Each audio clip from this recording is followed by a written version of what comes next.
ఈ ప్రపంచం ఎప్పుడు కూడా మంచి మాటలు వినాలండి, మంచి మాటలు వినాలి. మంచి మాటలు వింటే మనం ఆత్మీయంగా బ్రతుకుతాం. చూడండి, మంచి పదార్థాలు తిన్నాం అనుకోండి, భుజించాం అనుకోండి, మనం చాలా కాలం జీవించాలంటే మంచి ఆహార పదార్థాలు తినాలని టీవీలో ఉదరగొడుతున్నారు చూడండి. ఈ రోజున మంచి పదార్థాలు తింటే మన ఆరోగ్యం బాగుంటుంది, మన బ్రతుకు బాగుంటుంది. మరి మంచి మాటలు వినుతా, కానీ మంచి మాటలు ఎక్కడైనా ఉన్నాయండి?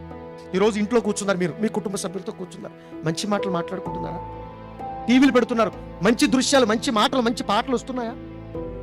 ఏమండి, సీరియల్స్ పెడుతున్నారు, మంచి కార్యక్రమాలు, ఏమండి మంచి కార్యక్రమం అందులో చూస్తున్నాయా? రావట్లేదు. అసలు మంచి మాట ఎక్కడుంది చెప్పండి? ఒకనాడు పెద్దవాళ్ళు నలుగురు కూర్చున్నప్పుడు కనీసం మంచి మంచి మాటలు చెప్పేవాడు ఈ సమాజానికి. మరి అలా ఉండకూడదురా, ఇలా ఉండాలిరా, దిశానిర్దేశం చేసేవాడు. కానీ ఎవరండి?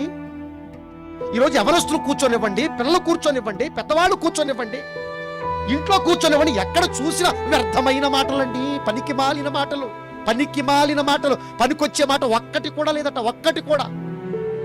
రాజకీయం గురించి మాట్లాడకూడదు, సినిమా గురించి మాట్లాడకూడదు, సీరియల్ గురించి మాట్లాడుకునే తల్లొక్కతే. లేకపోతే ఇంట్లో కూర్చుంటే టీవీనో సెల్ ఫోనో చూసుకుని అందులో వచ్చే పనికి మాలిన ప్రతి మాట వింటున్నారు. కానీ అసలు మంచి మాట ఎక్కడుందండి? సమాజాన్ని సంస్కరించే మాట ఎక్కడుందండి?